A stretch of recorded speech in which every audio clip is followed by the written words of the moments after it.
স্বরাষ্ট্র উপদেষ্টা এসেছিলেন, তিনি পলিথিন ব্যবহার যাতে বন্ধ করা হয় বা আমরা কমিয়ে আনি সেই জন্য সচেতনতা তৈরির জন্য এসেছিলেন। এই বিষয়টিকে কিভাবে দেখছেন? আসলে কতটুকু সম্ভব বাজারে পলিথিন সরবরাহ বা ব্যবহার কমানো? আমি মনে করি সরকারের যথেষ্ট ব্যর্থতা আছে। সরকার যদি ইচ্ছা করে তাহলে এই পলিথিন বন্ধ করা সম্ভব এবং বাজার থেকে এই পলিথিন নিষিদ্ধ করা সম্ভব। একমাত্র সরকারের সদিচ্ছা থাকতে হবে এবং কঠোর হস্তে দমন করতে হবে।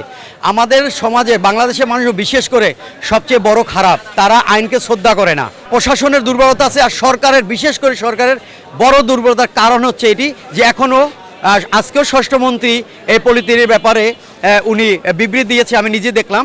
সেখানে একজন অফিসারকে আমি জিজ্ঞেস করলাম, পাবলিক আমরা দর্শক, তিনি নিজেই বললেন, অফিসার একজন র্যাব কর্মকর্তা, আমি নাম বললাম না, তিনিই বললেন যে এই পলিথিন বন্ধ হবে না। তাহলে আমরা কোথায় যাব? এর শেষ কোথায়? আমরা তো উইলিংলি প্লাস্টিক নেই না, তারা আমাদেরকে যেটা দেয় আমরা সেটাই ক্যারি করি। এর বিকল্প যদি থাকে, we don't have any problem. কাপড়ের ব্যাগটা যদি বাজারে আসে তাহলে আমরা ওটা কিনে ওইটা দিতে পারবো। কারণ যদি কাস্টমার নাও নিয়ে আসে আমরা দিতে পারবো। এখন কি বাজারে এই কাপড়ের ব্যাগ পাওয়া যায় না, মানে চটের ব্যাগ? এখন পাওয়া যায় না, পাওয়া যায় চটের ব্যাগ 10 টাকা করে। তাহলে আপনারা আধা কেজি গোস্তে একটা ব্যাগ দেওয়া আমাদের সম্ভব না। না, রোধ করা সম্ভব মানে কি পৃথিবীতে অসম্ভব বলতে তেমন কিছু না।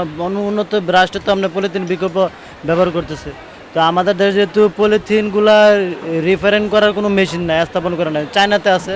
যদি এরকম হতো যে কারখানা স্থাপন করতে রিফাইন করার, তাহলে পলিথিন ব্যবহার করলে সমস্যা ছিল না।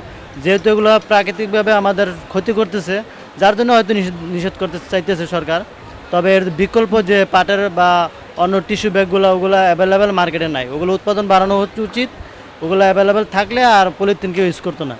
বড় বড় কারখানা, বড় বড় ব্যবসায়ী, ওই থেকে আগে প্রতিরোধ করতে হবে। তারপরে খুচরো বাজারে করতে হবে। আপনি খুচরো বাজারে যতই চেষ্টা করেন তো ওদিকে না বন্ধ করে, এটা জীবনেও সম্ভব না। স্বরাষ্ট্র উপদেষ্টা কিছু ব্যাগের নমুনা আপনাদেরকে সরবরাহ করেছেন। এই ব্যাগগুলোকে আপনারা এখন থেকে ব্যবহার করতে পারবেন? ইনশাল্লাহ চেষ্টা করবো ভাইয়া। এই যেগুলো দিয়ে গেছে